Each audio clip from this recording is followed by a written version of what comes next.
Hello, folks. Welcome to Death by Podcast, your horror movie podcast where we go through the alphabet, pick a movie for every letter, preferably vintage, preferably VHS. I almost had it, Kevin. I almost had it. And we talk about it. I am your host, AC. That is your other host. Kevin. Yeah, it's Kevin. Y'all. There it is. Episode 37. Today it was Kevin's letter D. He picked Dead Alive from 1992, Peter Jackson, Schlockfest. Kind of, what's it called? Braindead in somewhere else. Braindead is, the title outside of the International? United States. Okay. Yeah, anywhere outside the United States. Might know it by that. Yeah, so that's what we're doing today. That's the main topic. Kevin, have you ever heard of these things? You see those? Cheez-It Snapped? Yeah. So Cheez-Its doesn't sponsor the podcast. Cheez-Its, reach out if you want us to talk about you some more. But my nephew introduced me to these over Christmas. They're the ultimate movie snack food. They're really good. I recommend them highly. All he eats is chocolate milk, and orange things. So like these Cheez-Its, chicken nuggets. What else is orangish brown? I don't know. That's regular Doritos. I suppose, that might be a little too like zesty for him. Like his palate is very bland. What's the Snapped? Was it just a different shape? So it's not like a Cheez-It. It's more of, it tastes like a Cheeto, but it's in like a chippy kind of flat diamond shape. It's like a diamond. Okay. So I really dig them, man. Because Cheez-Its are just boring and blah. These are not that. It's just made by Cheez-It or whatever. Highly recommend them next time you watch a movie. So yeah, Cheez-It, reach out. What else you got? Well, you got some news. On Rob Zombie Watch, on Monster Watch. Monster Watch. We get some casting news. What you got? Harrison Ford. Come on, fingers crossed. Yeah, we got that would be so good. Sorry. Catherine Shell. I don't know her. Apparently she was in Doctor Who back in the day. She was on Her Majesty's Secret Service. So she's old. Yeah, she was retired from acting, and she came out of retirement to do Rob Zombie's Monsters. She's playing Zoya Krupp, who I don't know, but yeah, you might know if you're more into the monsters than I am. Great. That's great news. That's great news. I feel like Rob Zombie does that all the time. It's like some weird bizarro Quentin Tarantino thing, where he digs up some old actor that hasn't done shit and like pulls him out of obscurity and puts him in his movie. Yeah. I mean, it makes sense that like, you would do that. Like, I mean, if I was a big time Hollywood director, I would put Jeffrey Combs in one of my movies, and he's not that he's like washed up, but right. I love him from Reanimator and Star Trek. I'd like if Frakes came in to audition for a movie, I'd put Jonathan Frakes in the movie. Who's that? He's the Crusher. No, that's Riker on. It's William Riker on. Oh, he's the one that I did the newest episode of Adam Watches Star Trek. I forgot to watch your episodes, by the way, man. This week was just fucking. That's insane. Okay. But I will watch them and I'll do a review. They're solid. Patreon. But yeah, I'm sure they are. I did watch, old Star Trek on Saturday night. It was the episode where like, I feel like they're always like visiting somewhere that is ruled by just one guy and his hot chick robot. And he's like, yes, I'm the only one here. And he looks like Julius Caesar. I feel like that's like, I mean, that it could be a couple episodes. I think I know what episode that is. Yeah. It's not, yeah. The old show, there's a lot of that stuff, but I love it though. It's great. Yeah. The original show was great. That's all you got for news. Yeah. Oh yeah. I know what episode you were watching now that I think about it. But yeah. And they always that's have really it. Never mind. I'm not going to say it. Yeah. We're going to wind up talking about the Star Trek a bunch, but, yeah, that's pretty much it on the news. I didn't see Scream 5. I think you mean 5 Cream. Yeah. But I haven't gotten or no, it's just Scream. They're just calling it Scream. That's just dumb. It's the 5th movie. Everybody I've seen calls it 5 Cream. So I don't know. It's but I haven't heard anything good one way or the other, good or bad. I really haven't heard any news about it. I mean, Weird. it unseated. It did really well. It unseated Spider-Man. No shit. Well, okay. weekend, like Right. Spider-Man got number 2. I mean, but Spider-Man also achieved like the 5th most highest of all time. Yeah. The same weekend. So crazy. But I mean, maybe that's good. Maybe it won't get, the ending won't get spoiled, and we'll be able to watch it. When it comes out. I've gotten really good, and of course, as soon as I say this, whatever. But I've gotten really good at avoiding spoilers. Like I managed to wait for Shang-Chi, Eternals. I'm really close to Spider-Man now. 5 Cream. That'll be the next goal. So it's working out. Yeah. I call it my pandemic plan. I don't know how you do it. If there's something I remember when Force Awakens came out, I went and saw it like, on the Thursday or first showing I could. And then a friend of mine had kids before I had kids, and he was a big Star Wars nut. And he was like, and like 4 days had gone by, and I started talking about it. And he's like, oh, I haven't seen it. I'm like, are you out of your fucking mind? What are you doing? Seriously. And I'm like, you can't go anywhere. You can't look at the internet at all. It's going to get ruined. And he was like, and eventually he saw it. But and it's funny because before I had kids, I was like, what's the matter with people? But I get it now. It's still though. I mean, I think I would have just been I think I still would have made the same showing for Star Wars. Sure. Star Wars is a movie. A Star Wars movie is an event. It's like, that's a big thing. I miss it, man. Don't get me wrong. I miss the theater, but that opening night with a packed audience of nerds and you're all in there to watch the movie. And I don't know. I miss that. I don't think that'll ever happen again for me anyway. And I saw Force Awakens 5 times in the theater. That was awesome. I saw Titanic 3 times in the theater. How fucked up is that? Well, it was in the theater for a very long time. Yeah. It was like, I want to say it wasn't 2 years, but if it was probably over a year, it was in theaters. Like, you remember how long it was? Titanic was in theaters forever. Like they basically were like, we're keeping it here until people. Well, and they brought it back too, didn't they? I think so. It had left, and they were like, "Oh, hold on a second, wait a minute." They brought it back. It was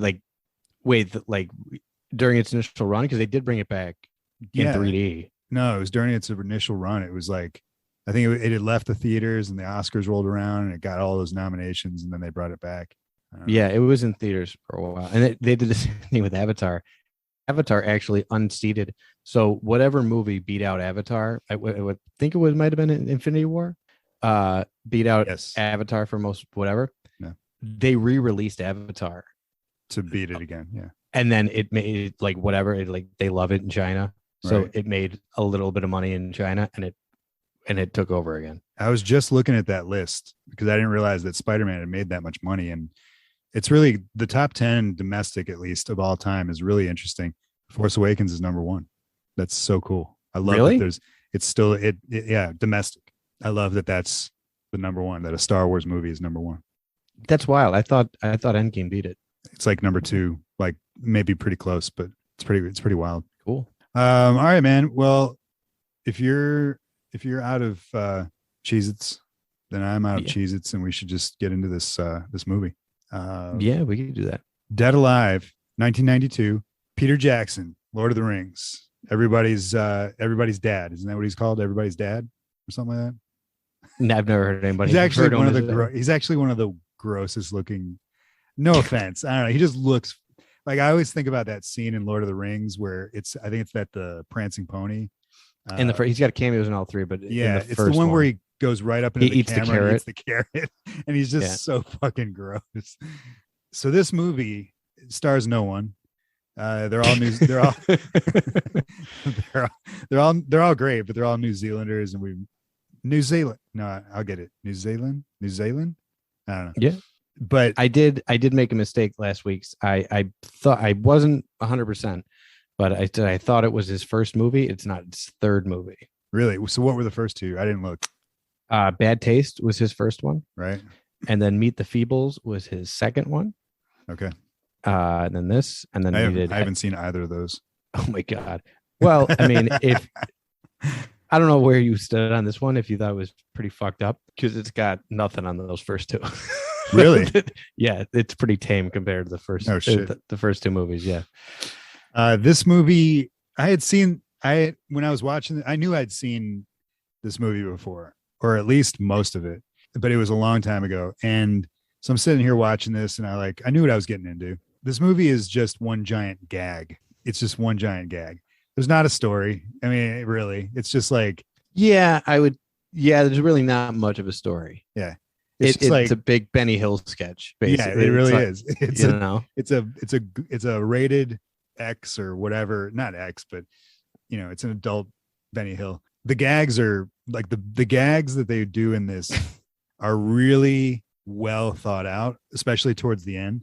But the gist of the movie is just there's a Aboriginal monkey rat that these poachers catch, and they in like New Zealand, and they bring it back to America, stick it in a zoo, and it ends up biting this woman, the mom of this dude.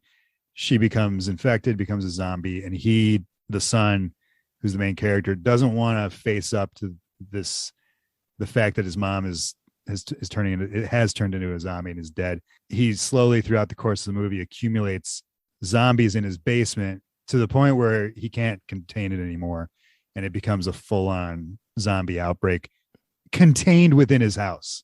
Yep. And there's a lot of there's more to it than that, obviously, but there's a lot of creativity. On its surface, it would seem like this would be right up my alley. I fucking hate this movie. I hate it, but I appreciate it. It's like, it felt like Killer Clowns all over again, man, to an extent. Is it because it's gross?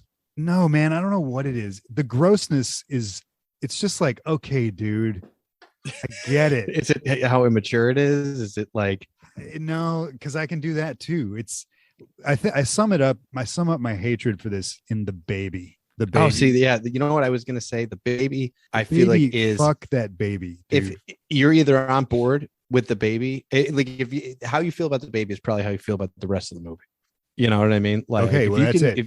I fucking hate the baby. My God. I hate looking at it. I hate everything about it. I hate the way it walks. I hate the way it's a baby. I hate the way it's a baby, but it walks away, or like it does this like weird anti-Chucky thing. I love everything about the baby. That's what I love about the Chucky series, is when they show him and he's like a real person. But for some reason with this, it's like, and is the way he laughs, and it's like unsettling. It's so unsettling. It's like when those clowns are like chasing fucking with those goddamn shoes through the forest. It's like, fuck off, man. I just but all right, so I appreciate aspects. I really love the baby because it does a weird thing in your head while you're watching it, because you naturally feel bad for it because it's a baby. You know what I mean? And it like, you feel bad. See, that's how I was. That like, makes sense. That's where you and I are like on different sides of this fence. But also it's ridiculous. Like this baby is like, it's fucking fuck that baby.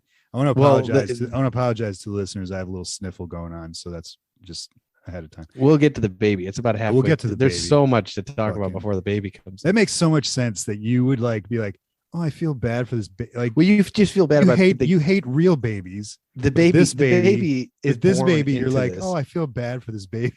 What? And you know what? The video. I might have mentioned this before. You know the video, Phil Collins, or no? It's what's Phil Collins' band? Genesis. Damn it, I can never think. I always go blank on this. Land of Confusion, the song. Yeah. You know the video? Do you remember the video? Kind of, yeah. It's a bunch of these babies. Like, everybody looks like Mad Magazine versions of. Oh yeah. They're puppets. Yeah, I do remember this video. More than Killer Clowns, more than this baby, that video is the most terrifying thing that has ever been filmed. I hate it, but I love that song. That's one of my favorite songs of all time. See, I'm the opposite. I love the video and I hate Genesis. Oh, everything makes sense. Everything makes sense, man. I don't know where to start with this movie, but this movie. What I did like about this movie, let me do that.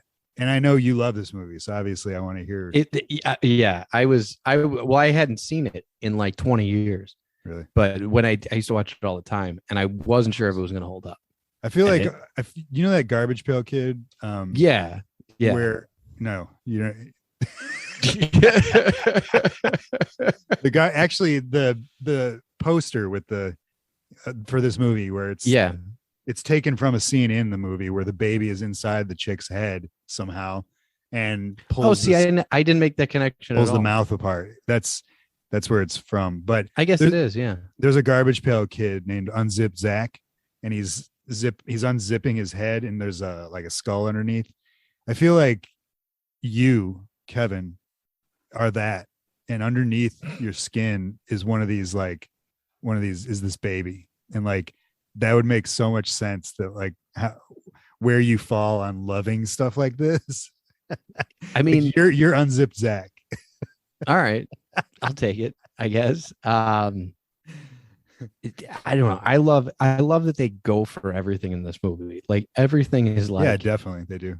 Like even the very beginning, like where you've got the archaeologist, whatever he is, he's trying to sneak this like rat monkey out of this place. Oh, which is Skull Island. I liked it. Yeah. It's Skull Island from King Kong. Which is weird because he directed King Kong later on. Yeah, well, he was a big King Kong. And what's cool is in King Kong, in the movie King Kong that he did, one of the boxes on the crate, like when they're on the boat, it says like Sumtran like rat monkey. Oh yeah, in the 2005. What a weird thing to be obsessed about. I mean, I get it. You like King Kong, but it makes sense. I mean, you know what I mean? He's a filmmaker, like It doesn't surprise me the guy that made Lord of the Rings was obsessed with King Kong. Really? I don't see it was a big. I mean, not that he was around when it came out, but like, well, it was a big King Kong. The original, it was a big deal. Influenced a lot of filmmakers today. Yeah, right in the beginning, like once he gets it out of there, and that opening scene though is bonkers. It's like when they chop his arm, when they start chopping his arms off. Yeah, I wrote down the word that what do they keep saying? It's like I forget. Zingaya. They keep every time, which I guess is like a bite. It means bite or something like that. So they keep finding bites all over the dude. But the whole opening sequence reminded me of, you remember that movie Gods Must Be Crazy? You remember that movie? Yeah. It's got that flavor to it where it's just like Benny, like you said, Benny Hill, like that sped up sort of insanity. I don't know. Yeah, that just when they start chopping him up, like they see a scratch on his hand, they chop his hand off, and they see like his arm is like they start chopping his, and like I was like, oh fuck, I'm in. Yeah, I as soon as that started happening, I'm like, oh yeah, this movie kicks ass. I remember this movie, and just like it was like hearing a song. It was like how I feel like you feel whenever you watch like Me TV, just like a warm blanket watching this.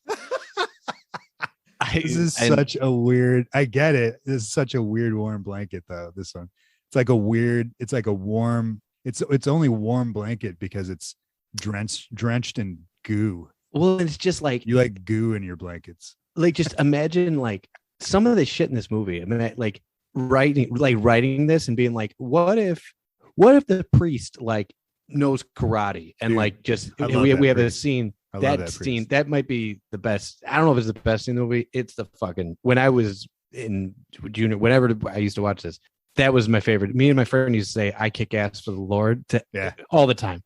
I sent my buddy a clip. I'm like, guess what I'm watching? And he was like, I kick ass for the Lord. But it's not because of the action. The action is over the top and it's funny. It's cool, especially as a younger kid. We were everybody of our age group was drawn to a ninja. It was all about like karate and kung fu and stuff. So seeing this back in the 90s, I could see that and be like, oh shit. But it's just hilarious how I took Taekwondo when I was younger, probably around when this movie came out or shortly after. And my teacher, his name was Flame Williamson, this like gigantic black dude with an awesome jerry curl that was always really moist, and he'd do these like spin kicks and the soul glow would like fly out of his jerry curl. But, like he could do literally what this priest was doing, where he would like hold his leg up and go like whack whack whack whack whack, like seven. He could really do that. So when I'm watching this, that's all I'm thinking about is like Flame Williamson. It was insane. That's great. But okay, so before we get to that, you've got the main character Lionel, who's he's a shut-in. He's there's a lot of movies like this, actually. Yeah. Like that we do where like the guy he's a what's the kid from It that's like really into his mom, like his mom. I don't know. I'm not familiar with those characters because those movies suck and I haven't read the book. Agreed. But yeah, there's one character that's really into his mom and he's a shut-in, whatever. Yeah. And where the mom's like abusive. That is a trope. Yeah, the mom is like abusive. Maybe it's become one after this. And they're like codependent on each other, essentially, right. You know, and manipulative, all this shit. Anyway, his mother winds up getting bit by this monkey rat, which is awesome. Like they've stopped motion for this monkey rat. Right. The thing looks awesome. Dude, the scene where the monkey rat takes out the real monkey, talk about like heartbreaking, man. Jesus Christ. Like, you know, the monkey's just doing his thing in the zoo. It's bad enough. But then like what happens? He gets knocked out by something? The monkey? Yeah, I don't remember. I He's know like laying on the ground and the rat just like grabs his arm and rips it off. He rips his arm off. Jesus. I think he's alive I think he's awake when he rips his arm. I don't remember. But yeah, went up biting the mom. The mom is just a bitch. She's just like a old, like rich.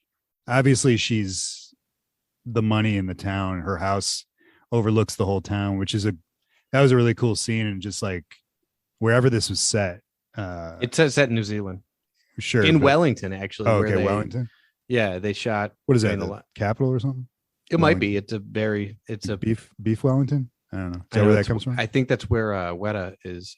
That makes sense. Kind of. Is that where Hobbiton is? Is Hobbiton in Wellington? Yeah. All the Lord of the Rings stuff is. I don't know. I know it's in New Zealand. It's all in New Zealand, but sure. It might be in Wellington. Yeah. But is Hobbiton in Wellington? Yeah. I think it is. It would make sense. Like if this is where. Did you ever hear Peter Frampton? What's Jackson? Peter Jackson. That's where he's. Side note on Lord of the Rings. You know what's really cool? When they made Lord of the Rings, and they like, you know, it took them like a year to build Hobbiton. Like, before, like they had to plant flowers, they had to build this town essentially. I want to visit Hobbiton. That'd be awesome. What's cool is they went to, you know, the country in New Zealand or whoever you have to check in to do that. Yeah. They said, can we, you know, we do it?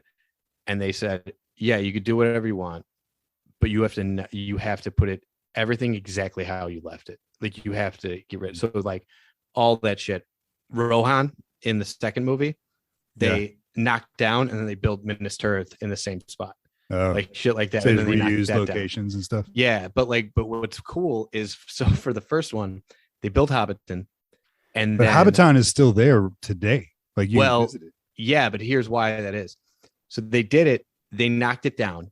It was just a bunch of holes in the ground. Like it was a bunch of holes covered with plywood. That's all that was left for years. And that was like the number one just the holes were the number. They were like, this is where we shot. And people came from all over the world to see, like, this is where they shot The Hobbit. Or I'm sorry, this is where they shot Lord of the Rings. This is where whatever. Then when they went back, they wanted to do The Hobbit, they asked them permission again, like, hey, can we got to rebuild that whole thing. Rebuild Hobbiton all over again? Yeah. And they said, yeah, but the only condition is you have to leave it up. Like you can't, because then people will never stop coming here. And that's and people still do. I mean, and you can get on, it's wild. I've seen a few like people on YouTube do it, and it's pretty fucking awesome. Like just walking around it, you know. That really is like, I'm not a big traveler. I like staying home, but that would be a place that I'd be like, all right, yeah, I'm going to visit Hobbiton. Like that. That's awesome. Yeah, I'm a big Lord of the Rings guy. Yeah, big time. This movie though, man, it's a very, I caught like a huge whiff of perfect mix of Amalie and Evil Dead. All right. Yeah, that's not crazy. Yeah. Because it's got, I really dig the love story between, was it Neil? Yeah. Oh, what did I just hear? A great story about the name Neil. Oh, can I side note, just because it came up, I was listening to our buddies not too far from New Zealand, the Weekly Planet, and they were talking about somebody who thought, you know, new Matrix movie came out. Mm-hmm. Somebody they knew thought that this whole time that Neo's name was Neil. I think I heard this episode. Did you hear this? And that they, because like Neo picks his name in the movie. Yeah. And that they were wondering why he chose the name Neil to be called Neil. Like, I want to be called Neil. It's like, what? That's insane that somebody would think that for this long. I love it. So good. And then what's the girl's name in this? Maria. So Neil and Maria, their love story was really cool because like I really felt how dude's hands were tied because of his devotion to his mom. And yeah, I mean, he's like Peter Jackson does a really good job with romance, I think. Like, like a good, I know you're not into that stuff, but no, I mean, no, I am. I mean, and it worked. It was funny because that was when it started. I was like, I'm not into it because I forgot how many like close-ups there are, and I don't know if I just got used to it throughout the movie. But the beginning, like everybody's an extreme close-up. Yeah, that's Evil Dead, man. This movie was like Peter Jackson would not be. Well, you don't really see it in his new stuff, the Sam Raimi influence, but this movie, man, had so much Sam Raimi in it. It was crazy. Yeah. And but the romance, I got into it. It was fine. She was driving me. I couldn't understand her in the beginning. Like she had an accent. I don't know what kind of accent it was, but she sounds really French. Yeah, she did. And her relatives, like the grandma and grandpa. Yeah.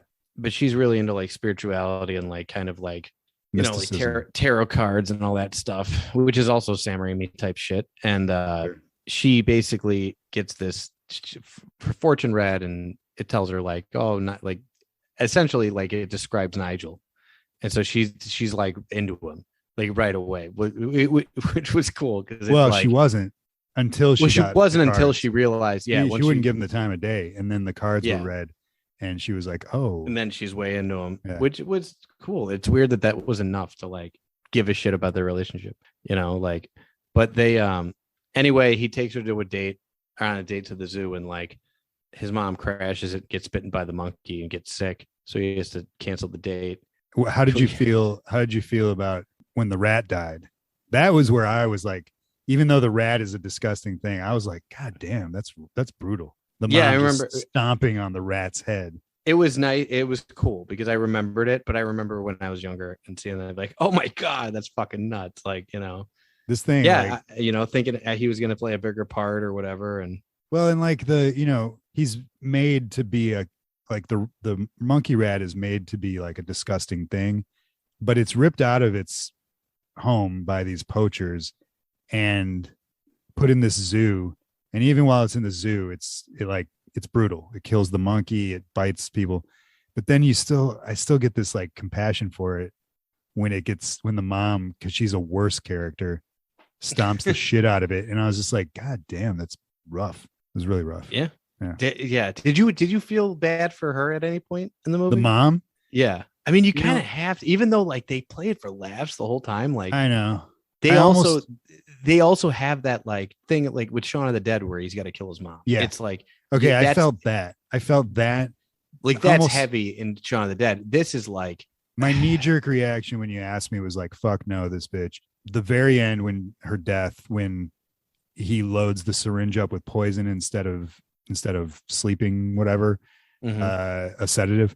When he kills her for like, and he kills her. Time. There's that brief moment. Oh, that's right. She does come back again. There's that brief moment though, where he's like looking at her and she's like, there is a bit of sympathy that I felt in that moment, but for the most part, especially the character, dude, the fucking dinner scene or whatever, when she's like falling apart. Oh my God. And like somebody because there are people like that who are so not greedy. It's greedy. Yes. But so like, into the wrong, she's very she wants to keep up appearance. She doesn't want anybody to know she's literally sick. And she doesn't want anybody to know, and she's like she's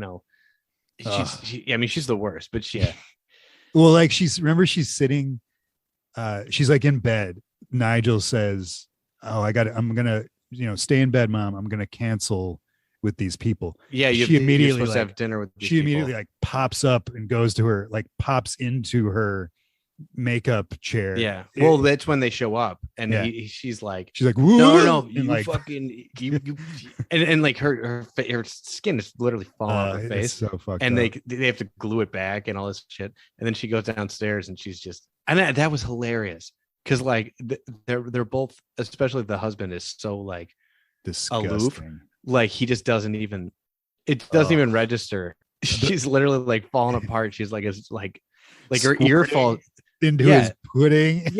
Like her, she's got like pus shooting out of her like face or her arms, and it goes into his food, and he doesn't notice.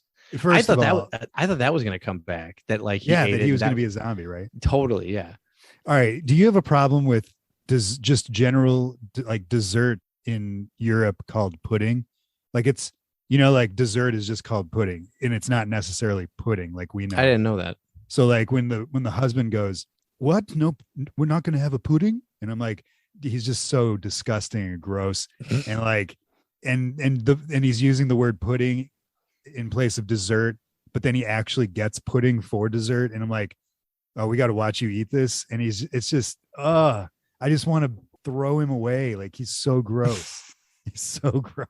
He cracked me up because again, he was just happy to be out, and he was like, he didn't like his wife. His wife was fucking like, "What's going on? We got to leave." Like her ear just fell off into her soup, and she ate it. I gotta go. Yeah, and he's like, he's like, "You're a snob." And then at her funeral, like later on, they're talking. Somebody's talking to this guy. And he's like, "I don't know. It's great. We just saw her the other day. She's a picture of health." Oh like, yeah. Like it's just he was great. But totally he puts her in the basement. He basically goes to the vet.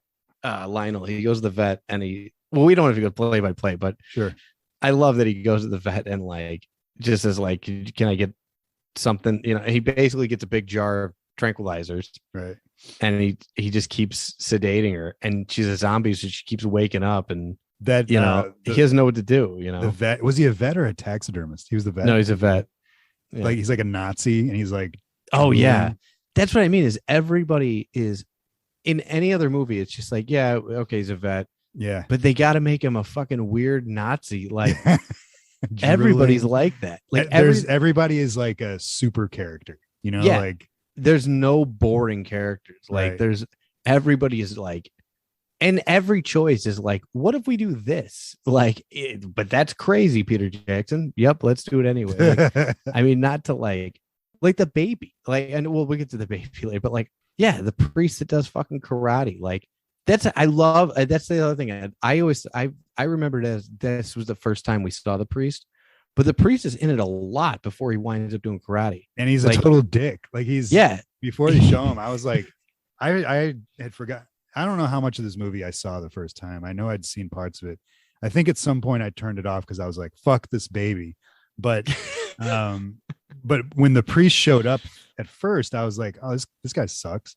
But then all of a sudden he's in the graveyard fighting the punks, and the priest, I love it. He's like up on the like rocks or whatever, and he like looks down. He's like, this is a job for the Lord, and like jumps down and just starts kicking ass. And it's like, holy shit, this is a great scene. Just a great scene. I kick ass for the Lord. I feel like I've seen that on a t-shirt or something. You must. I mean, it's awesome. It's and as much as I dislike this movie, I would love a shirt that says "I kick ass for the Lord," just to like trick people up. They'd be like, "Oh, he's a Christian." I'm like, "No," and that's when I'd squirt pudding on them. That would be so awesome. And I love these fighting. So that's the other thing. So Lionel's in the cemetery this after they've buried his mom, and she's already woken up like twice and like attacked him in town, and like he keeps being like, oh, like she gets hit by a bus and wakes up, and then he like gives an injection. He's like, oh, she must have woken up. Like I thought she was in the hospital. He keeps like doing like anyway. Yeah. So then they bury her, and he goes, I think, to give her the injection again. I don't know what keeps doing. And then these grave robbers come and they kick the shit out of him. They make fun of him. His mom wakes up. The lead grave robber goes and pisses on her grave. He's like, mate, you're literally pissing on my mom's grave. And he's like, shut up. And then I'll tell you what, we were talking about zombies coming out of the ground. Yeah. But that's one of the best cuts in this It is movie. good. She shoots out of the ground, rips his dick off. Yeah. And then eats his pulls him down and then just rips his front off, right? Yeah. Like he's laying on the ground and she's just eating his basically, his chest down to his all his intestinal area. Then she wakes up, she kills all the guys, and then they turn to zombies, and then the zombie priest fights him. And it's the priest fight, the way it ends is it gave me a weird feeling because the priest dies. He ends up priest dies pretty much right away, thrown up onto a thing that's sticking up, and it impales him. First he gets bitten by a severed head. He kicks one of the zombies' heads off, and then it flies down and bites him. Yeah. And then he goes to jump kick one of them, and they dodge him, and they throw him, and they impale him onto a grave. Yeah. It's awesome. It is. I won't lie, man. There were, I think out of all the movies, I can't, aside from Transylvania 65000 that I love and laugh at all the time, I think I laughed more at this movie. This movie's hilarious. It was hilarious. It really was. There were scenes where I was just I was laughing. I mean, it had me laughing. The over the top grossness of it, though, you told me last week, you're this movie has the award or whatever of it's the bloodiest movie ever of all time. It's definitely moist. I don't know about if it's the bloodiest. Maybe it is. I don't know. But I was trying to think of a movie that was more bloody, and I feel there's something out there that I'm forgetting. But it definitely but it's not just blood. It's it's pudding blood. It's weird. Yeah, it's weird. Fucking weird. And that's what it kind of sometimes it was just even the color's off. It's almost like an orange tint. Yeah. Yeah. Yeah. I mean, and it's all because of that final scene. I mean, it's bloody going in, but it's because of the final scene. The nurse scene, I think, was one of the. Oh, the nurse is so great. And just being it's just instead of, hey, she's a nurse. Also, her head is basically hanging on by a thread, and it has to keep that's great. Keeps coming back up and down. And I love that he has to keep. That's the other thing. I should have mentioned this at the top. The version we watched is the American version. So there's two versions of this. One of them is really kind of hard to get. So there's the unrated, which is the one we watched, and there's the uncut, which is the German version, and the one you can get in Europe. I've seen both of them. I wish we would have watched the German version. They're both good, but wait, you said this one's uncut, right? No, this one's unrated. Unrated. This is the censored one. Oh, really? Yeah. So I can't imagine there being a less censored version of this movie that we watched. Some of the stuff they cut, I don't know if they cut for time or they cut for whatever. Some of them are just extended scenes. There's in the graveyard, they talk more shit to him. There's a whole little thing, stuff like that. But there's also one of the things that keeps happening is the zombie priest keeps trying, and the nurse keep zombie sex. Yeah, they keep having zombie sex. It's fucked up, man. It's fucked up. This movie is just nonsense. It's just complete nonsense. He's got his weird uncle that is trying to take over, get the inheritance or whatever, and he goes and he hears the zombies having sex in the other room, and he's got to explain it. He's like, "Would you find all your dad's old stash?" What is that? And you just hear they're having the loudest, most ridiculous sex. It's hilarious. It's so fucked up, man. And that uncle. Yeah, but he's got to keep that's I'll get into the uncle in a second, but and in the extended cut, it's even more. But he's got to keep these two from having sex the whole time. Anytime he leaves them alone, they're looking at each other yeah, they're gonna do it. It's hilarious. Well, they do. I mean, they do it, and that's where the baby comes from. Yeah. Well, in the extended cut, that continues throughout the whole movie. Even to the scene with the final scene, he's still there's still, there's another sex scene in among all that. It's just fucking nuts. It's so fucked up. But the uncle, I really love the uncle too. I think he's a great. He is. He's just a piece of shit. He is. He's that typical I'm out for the inheritance. I don't care about anybody character. And I love how good he was at killing zombies. At first it was okay, well, now the zombies are here, they're gonna eat him. And that's not what happens. He kicks That's their asses a for a rare long time. Right. It's to a the point rare where twist. you're almost cheering for him. Oh yeah, totally. I mean, especially the scene, the one scene where it's just like chop, chop, chop, chop, chop, chop, Yeah. chop. He's definitely got like a badassness to him when it came down to it, which was a cool little twist to that like trope of a character. We forgot to mention I feel like we had a reprieve on this for a while, but the fucking dog dies. Oh, the dog. Yeah. The dog. Mom swallows. That was the best. Dog. He comes in and she's got this, and it's great because it's his girlfriend's dog. It's his brand new girlfriend's dog. First of all, put a leash on your dogs. Jesus I Christ. love that. Like he comes in, he's like, "What?" Because I didn't know. I didn't remember this. I was like, "What is up with her? What's sticking out of her mouth?" And he pulls this, and I still didn't know the whole thing. And she's like, "You." I love that she goes, "Your mother ate my dog," and he goes, "Not all of it." And he looks at the bed, and it's just like pieces of the dog all over the bed. So there's a giant German Shepherd too. The Spanish title of the movie is "Tu madre se ha comido a mi perro," which literally Your mom translates, ate my dog. Yeah, your mother ate my dog is the name of the movie. What?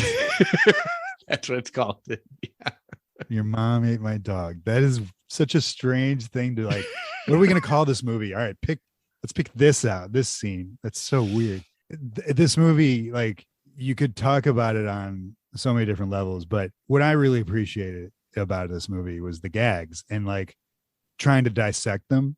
There were scenes, I say that I fucking hate this movie. The baby I really fucking hated. I love there were parts of this movie that I was like, oh, okay, I get the point, man. Let's move on from this like pudding. There were things in this movie that I really, really like loved and appreciated. And like I said, I genuinely laughed all throughout it.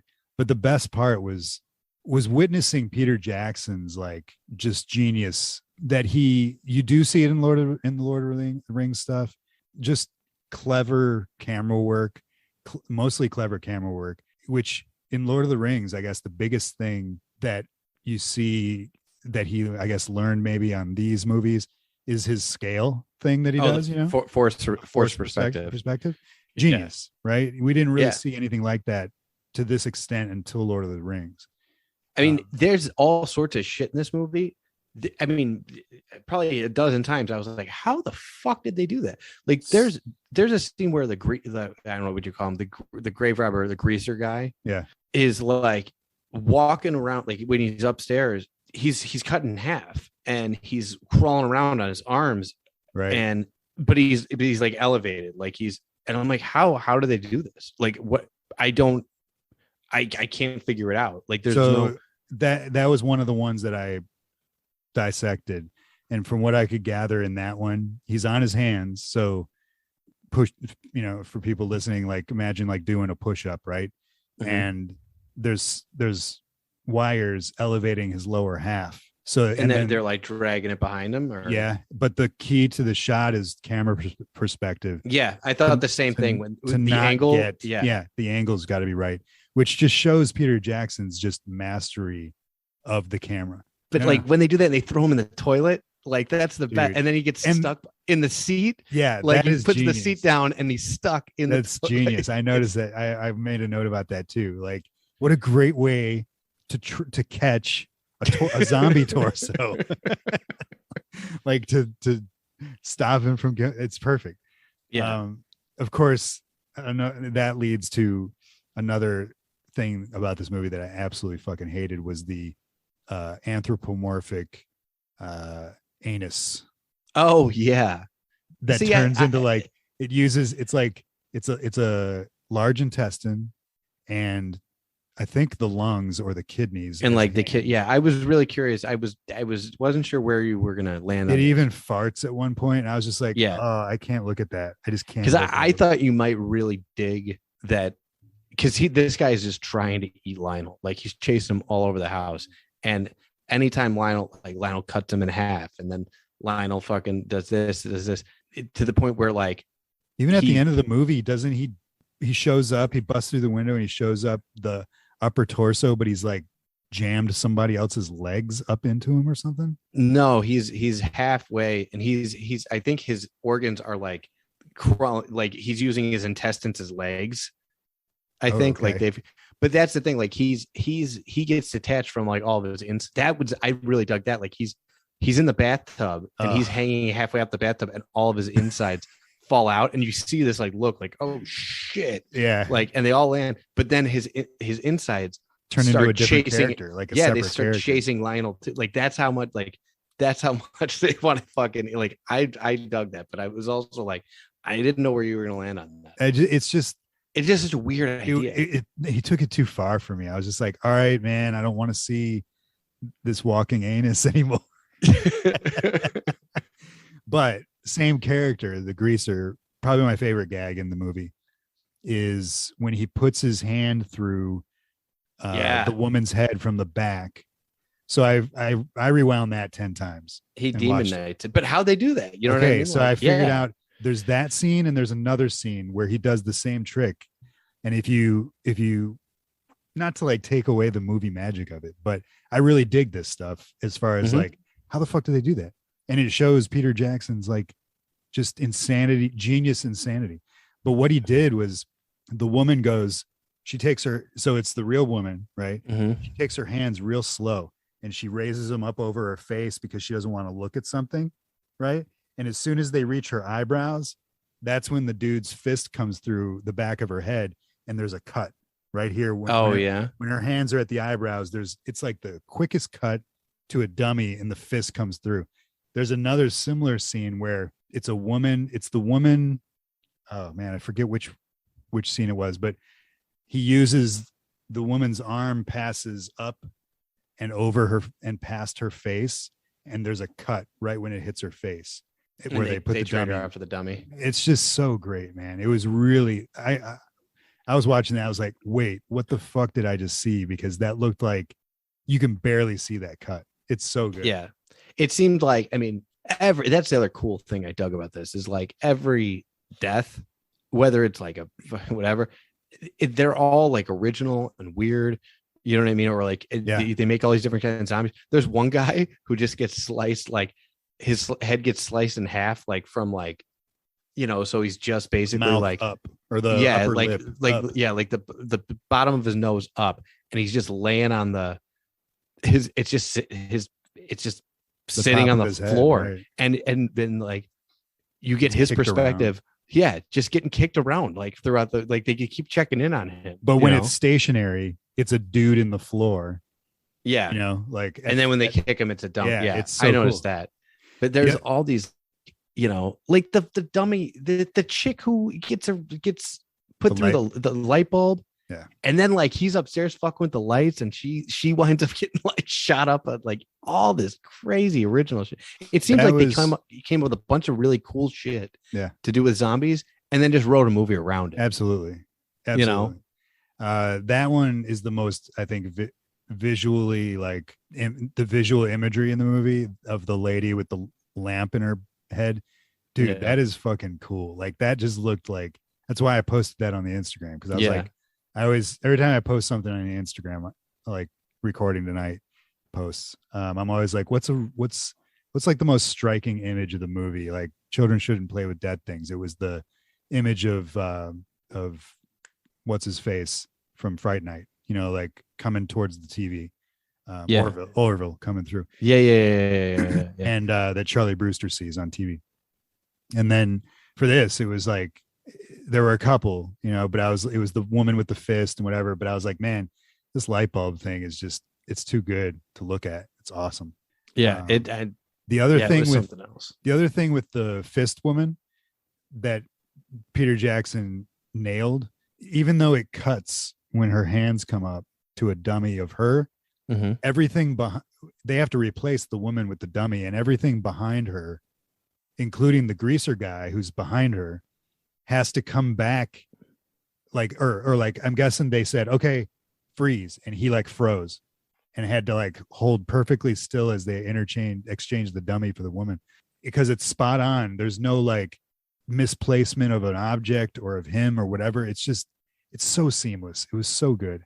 I mean, all of it was just seamless. Like the part where they throw the half head in the blender, and the guy looks at but and like it's all camera tricks. I mean, they but it's in my head. I'm looking at it, I'm like, it was a half head looking, like he's looking around, and it's and I think it's too because there's so much chaos going on in this scene too that you know what I mean. Like, of course, you're not going to see these cuts. It's just they fucking nailed it, man. This movie does like pride itself and use the chaos to its advantage. Like every scene, even like going back to the mom getting hit by like the trolley.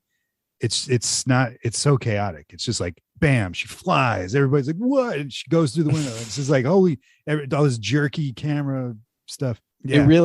It's really disorienting when you first start the movie. When all those close-ups were coming up, I was like, dude, this is going to give me a headache if this keeps up. And then, but by it totally works. Like, it's just, everything is dialed to 11, man. Well, I guess we talked about the baby enough, but the baby, you can talk about the baby in the sense that like, there's scenes around the baby that I was like when he takes the baby to the park, I was laughing my ass off. But and he's like beating it up. He's like when he's punching it in the face. It was hilarious. It's so, and the moms are looking at him like, what the fuck is he doing to that baby? It's so Benny Hill. It's so like Jack Tripper on like Three's Company style, like on 11. Turned up to 11. It's ridiculous. And I love go ahead. The way they use it. I always love when movies like drop kick babies, like nothing against babies, but like it's just a funny imagery of like, and every time with this baby. Every time you think they're gonna kill it, they set up like, okay, the blender's in the room, okay, all this shit. They just they don't do it. Like, you know what I mean? Like there's the blender, like clearly he's going in this blender. They just set up that whole scene and then they just don't get him. All the way to the end, and like you never see the I think the baby might have been his favorite part. Oh, totally. It's definitely his favorite character. The way he used it, the laugh that he gave it, like the sympathy he tried to get you to have for it. The zombies, you feel like they're like a family. You know what I mean? Like they, when the girlfriend goes downstairs and she sees the zombies for the first time, she freaks out.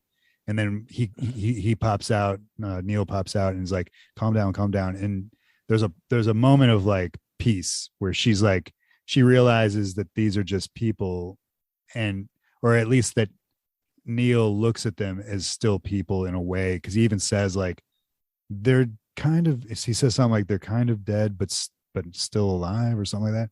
He doesn't want to, he can't let go. It's really touching. Like, yeah, he doesn't. I don't get why he's keeping the other zombies alive, but like he doesn't want to give his mom the shot because he's like, because then she's really gone. That's it. I think, yeah, totally. And I think he feels responsible for the other ones because of it all comes back to his mom, basically. And the fact that he can't have her running around. He kept her alive, and now these other people are dead or zombies because of her. Did you notice there were two scenes, special effects, before we get off the special effects?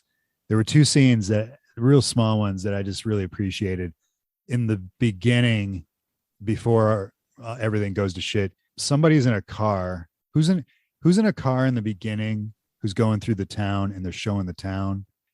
But at one point, it's a perspective looking out the window of this car, and they show these two trolleys coming down the street, and they're totally like Mr. Rogers toy trolleys.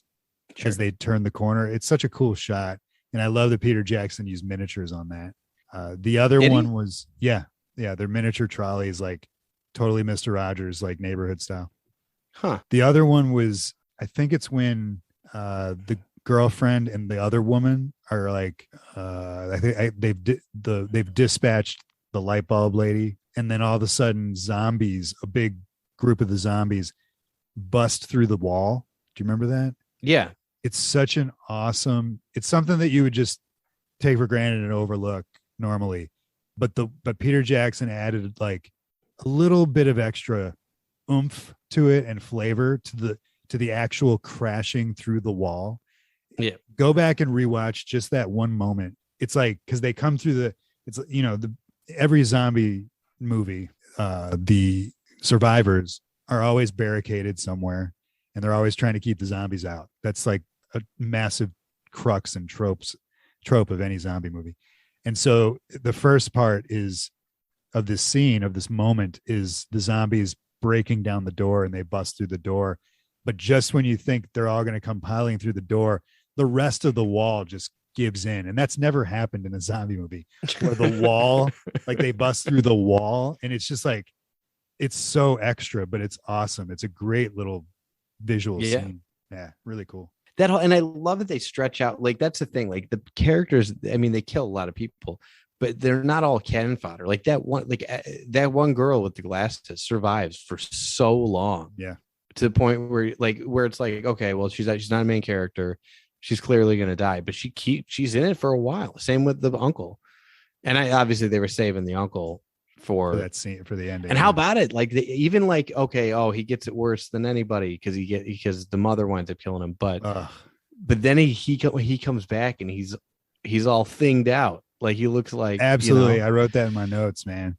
And he looks awesome. Straight up the Thing, like awesome, but also just like the Thing. I have a love-hate relationship with the Thing. I love the Thing, the movie, John Carpenter's, but I love it more for the characters than the gore and the situation. Yeah, I'm with you. And the survival aspect of it. Because you talk about a survival movie, man. Not only do they have to survive this alien thing, but the elements, which in the end, we don't know what happened with McCready and what, do you know the other guy's name, the black guy? Not off the top of my head, no. We don't know whether the Thing got them or the cold got them. And that's such an awesome, or if they survived. I mean, if they survived. Like, you don't. Sure. I love that ending. Such a great ending. And the music. Yeah. So that's that aspect of it is awesome.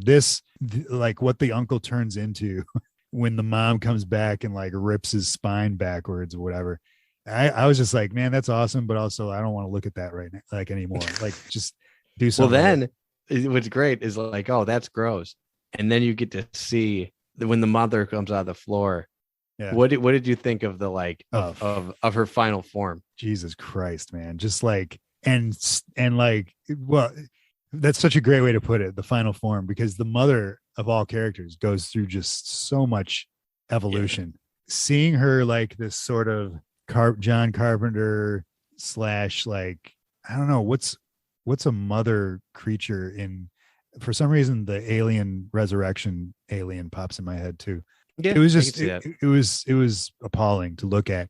But then on top of it, she grabs him and stuffs him back into the womb, and it's like, oh, I thought you were going to talk about the giant like boobs. Zombie boobs. Yeah, and the butt, like she's naked. Butt. Well, when she falls over into the hole, her ass is like sticking out. It's like, oh, her paper mache ass. And then her stomach opens up and she jams him back in her womb. She jams him back in, and it's like, holy fuck. And then he births back out. Yeah. It's so gross and fucked up. And we didn't even touch on that. All happens. We didn't even talk about the lawnmower.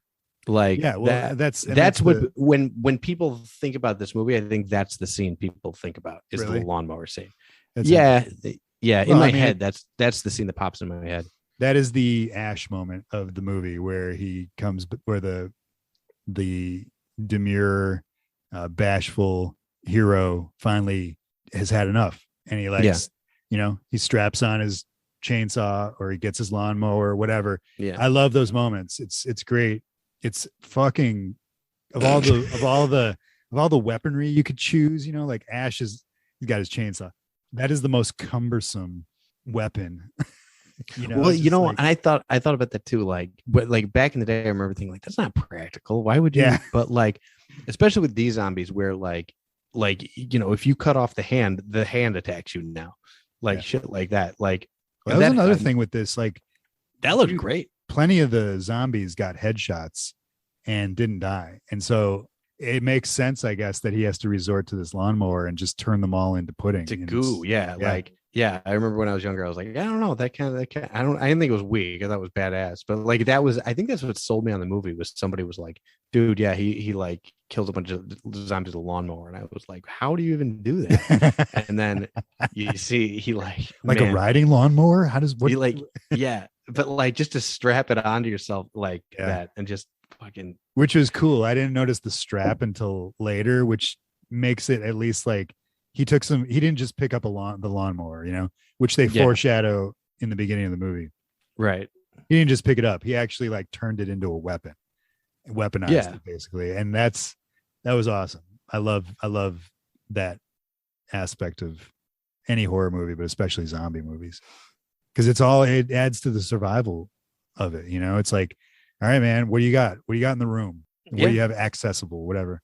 I mean, and then it just ends. And then it's like they burn the house down. Like the house gets set on fire, and he carves himself out of his mother, and she falls into the house while it's on fire, and then they escape, and then they kiss, and the movie ends. Like there's no hand that escapes. I was waiting for something. It's basically a Die Hard ending, where no, it totally was. I always like those where it's just like, okay, the shit's over, no epilogue. Like, let's get out of here. It's over.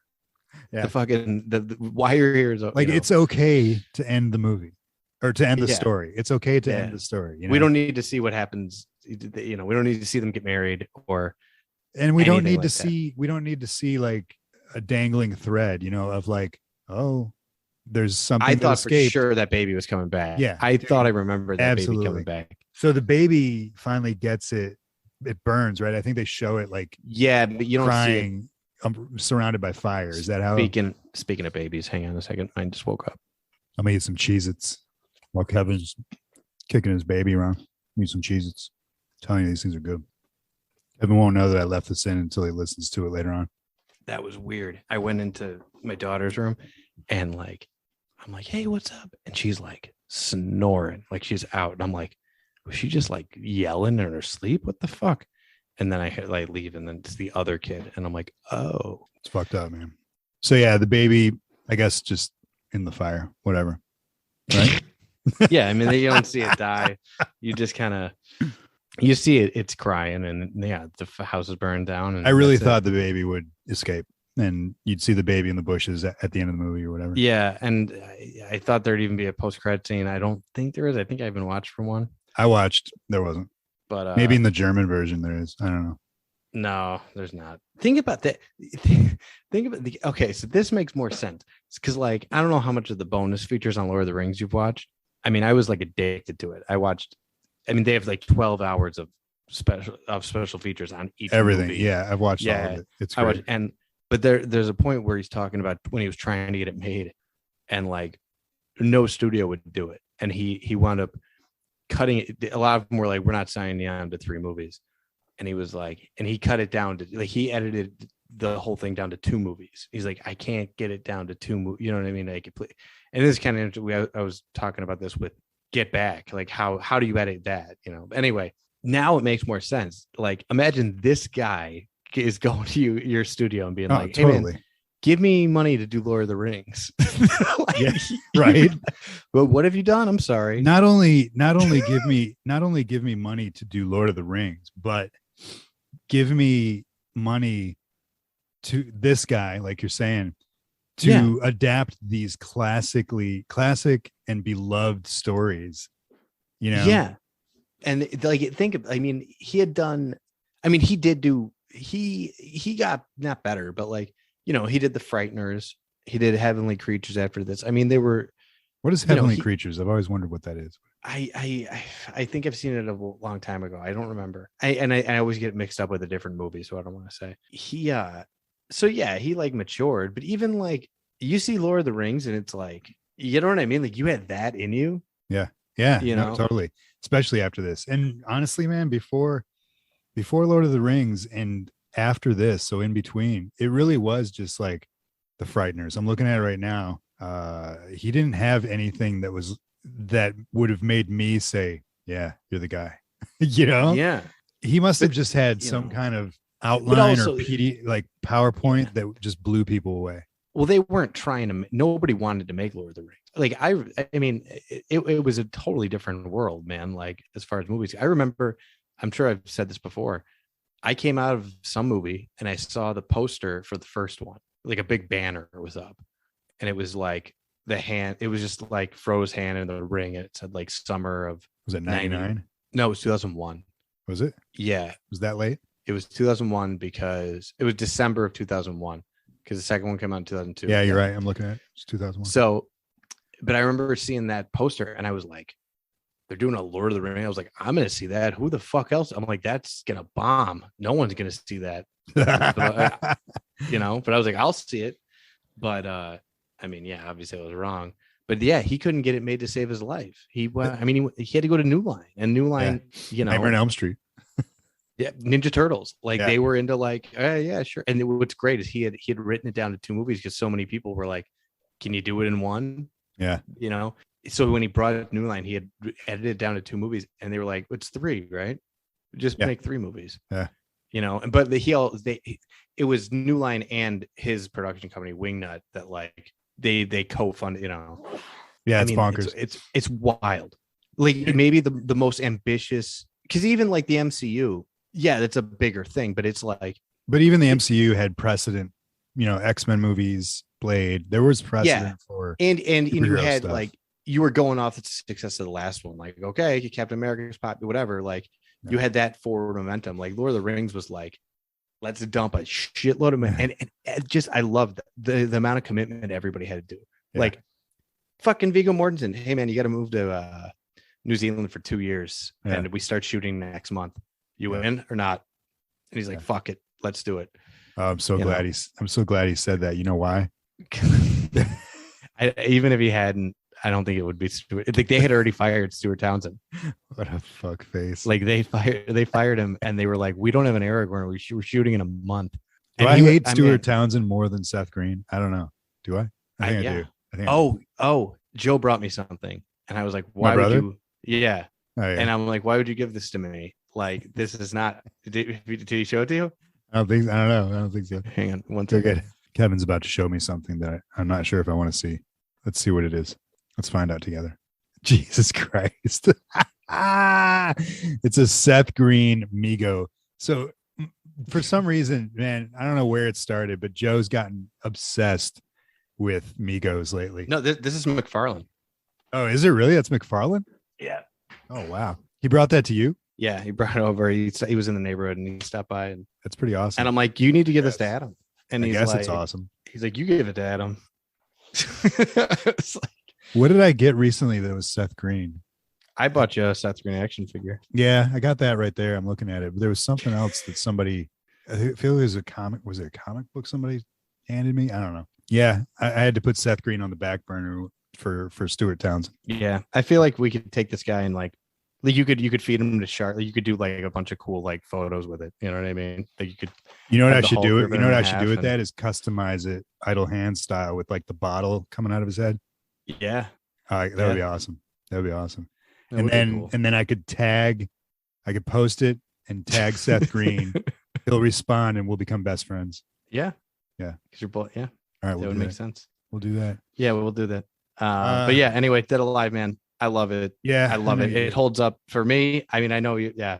Yeah. There's just aspects of it that I'm like, that hit my buttons. But it is a, I'll give it credit. Absolutely. It's not a movie I'm going to watch again. Right.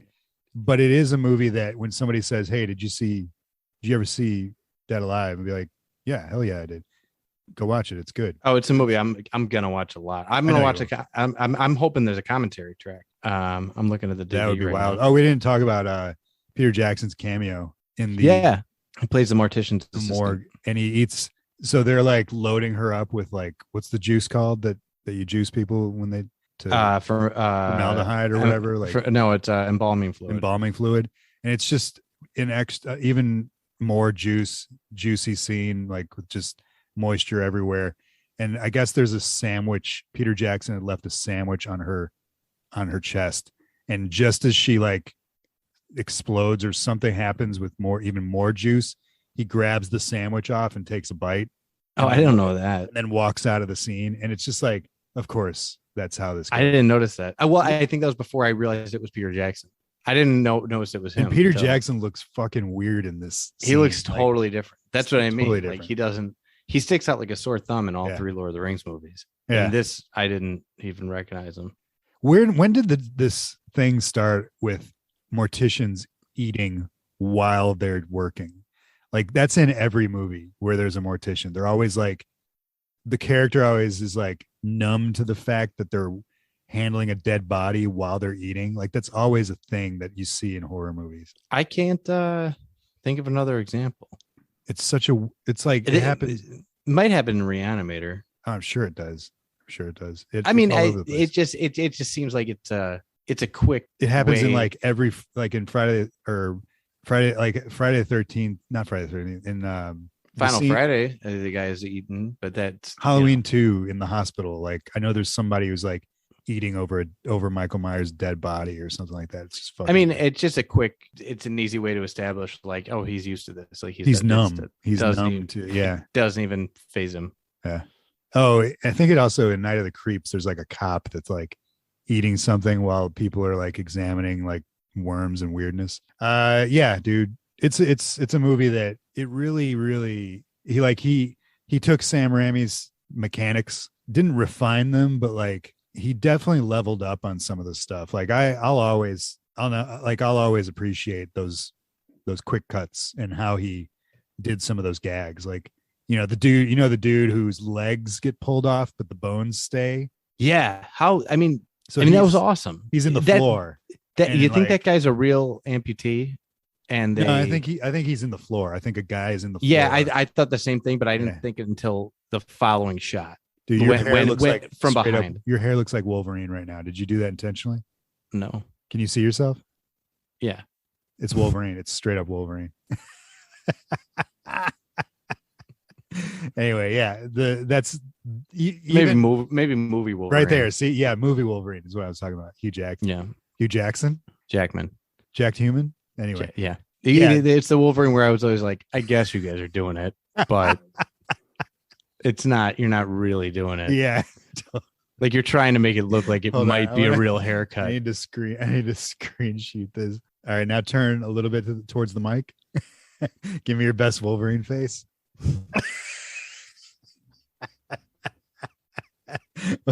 That's a good one. All that. That's Sam Keith Wolverine. Oh yeah, totally. That's good. I'm gonna post those all over Instagram.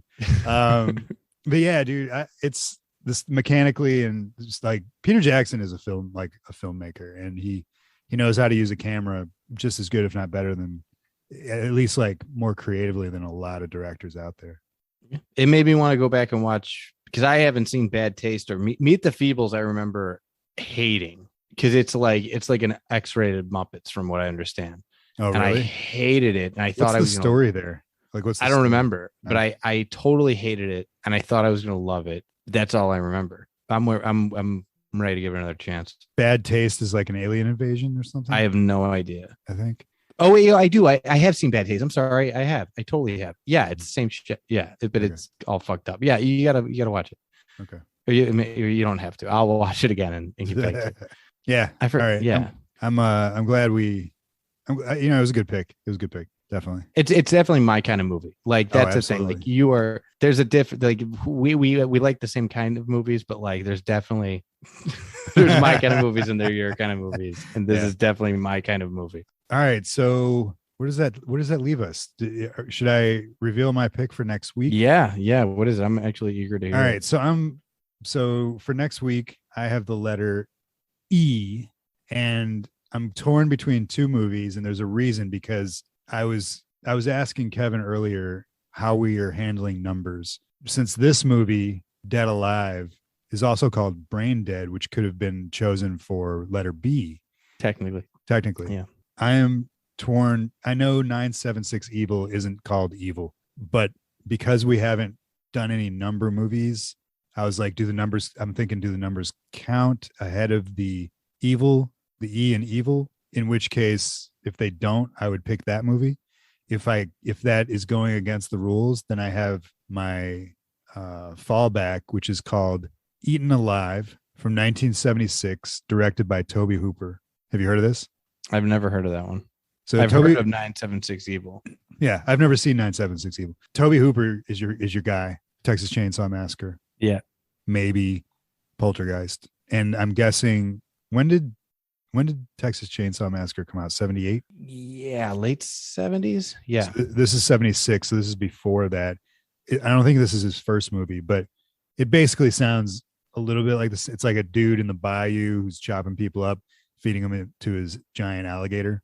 I'm guessing that it's like probably pretty straightforward, but I haven't seen it, and I'm always down for a giant alligator. So there's that. I mean, or there's 976 Evil.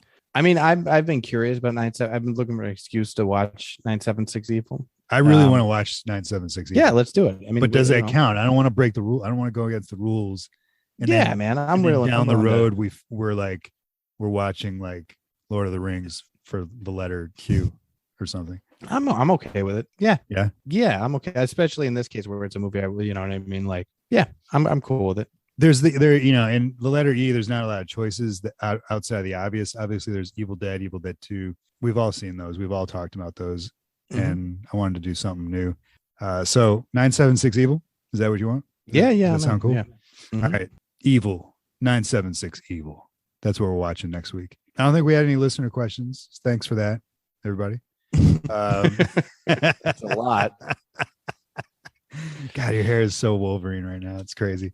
And let's see. I think that's it. You got anything else? No, man. No. Yeah. Good stuff. All right. With that in mind, if you guys were taking listener questions, if you guys want to throw some questions on the Instagram, on the Patreon, if you want to support the podcast directly, hit us up on patreon.com/deathbypodcast. And you can also find us on Instagram at deathbypodcast. We have a Twitter, we have a Facebook, we have a YouTube. Let us know what we should put on those, and we'll do that. And on the Patreon, you can find our second mini bonus podcast, BoobTube TV. This week we talked about Kolchak the Night Stalker, starring Darren McGavin. Episode 9 we did. And next week, what did we decide to do for next week? Oh, the Monsters. Episode 1, season 1, episode 1. We're going to see where it all started so we can further proof that the Rob Zombie remake or whatever it is going to be trash because of how good the old series is. So I'm excited to watch that. The first episode, I don't know that I've seen it. I don't know what it is, what the story is. So it'll be cool to see like where it all started because I'm a big Monsters fan. I think that wraps it. Does that wrap it, Kevin? Yeah, I'm good. All right. You have been listening to Death by Podcast. I am your host, AC. That's your other host, Kevin. It's Miller time. Nice. Look how timely you were with that. You get better. Thanks for listening, folks. We will see you next week. Peace out.